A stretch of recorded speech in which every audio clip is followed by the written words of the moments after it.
For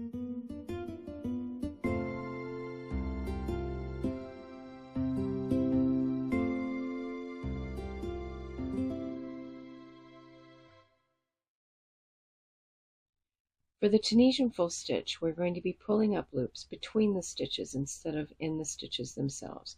So here's the front vertical bar, here's the back vertical bar, but we're going to be stitching between them. So skip the first one and then pull up a loop here. See, now we have 2 loops on our hook.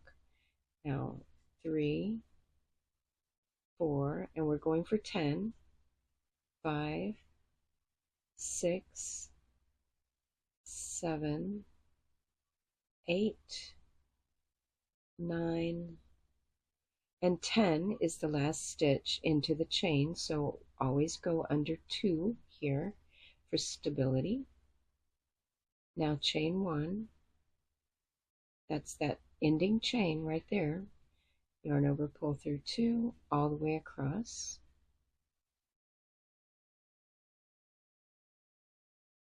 And you'll end with 1 loop on your hook, which will be the first stitch of the next row.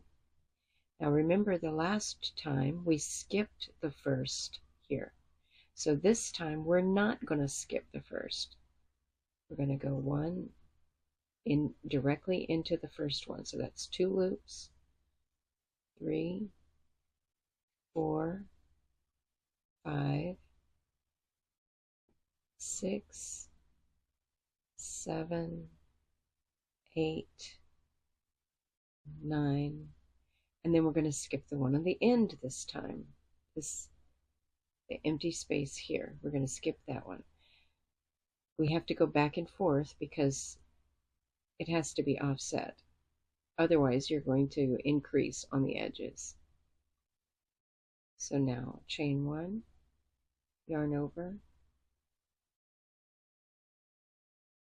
and again until you have 1 loop on your hook.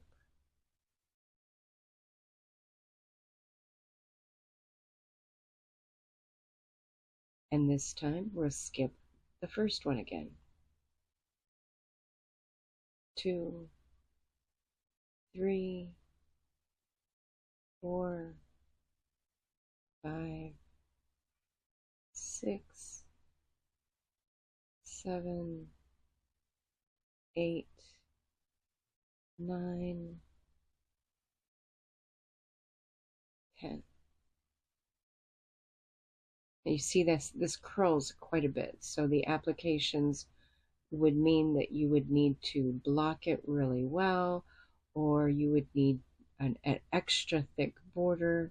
But this stitch is very thick and it makes a really nice stitch pattern, but it does require extra work to make it not curl.